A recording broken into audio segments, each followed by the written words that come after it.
တို့ရဲ့ Children Story မြန်မာ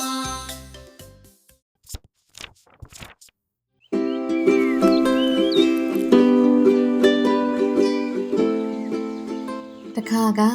မြင်းပိုင်ရှင်လူနှစ်ယောက်ရှိပြီးပထမမြင်းပိုင်ရှင်ဟာအပြောဆိုရက်ဆက်ကြမ်းတမ်းပြီးမညာတာတတ်သူဖြစ်ပါတယ်ဒုတိယမြင်းပိုင်ရှင်ကတော့သူ့ရဲ့မြင်းပေါ်ဂယူဆိုင်ပြီးကျင်နာတတ်သူဖြစ်ပါတယ်တနေ့တော့အခါမှာမြင်းပိုင်ရှင်နှစ်ယောက်ရဲ့တိုင်းပြည်ကိုအခြားတစ်နိုင်ငံကလာရောက်တိုက်ခိုက်ခြင်းကိုခံကြရပါတယ်သူတို့နှစ်ဦးလည်း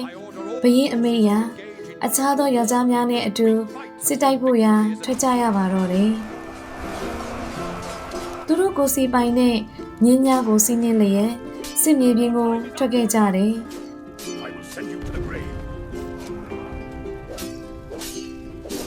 ရန်သူများနဲ့ရင်ဆိုင်တိုက်ခိုက်တဲ့အခါ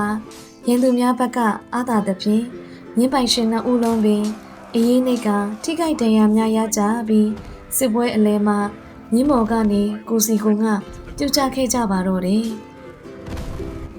အဲ့ဒီအခါမှာကျင်နာတတ်သူမြင်းပိုင်ရှင်ရဲ့မြင်းဟာတခင်ဖြစ်သူကိုခါလေမှခပတ်ကိုကိုက်ချီလျက်စခန်းရှိရာစီအပြေးနှင်လာခဲ့ပါတော့တယ်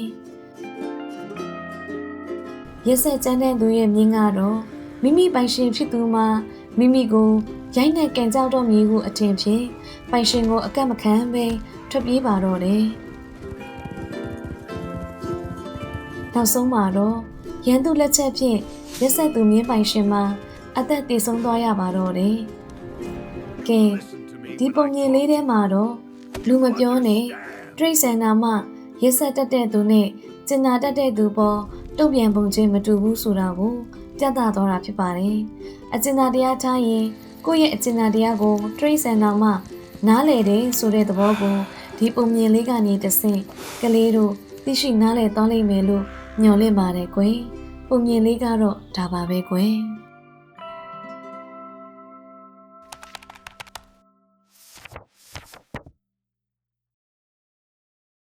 ကလေးတို့ရဲ့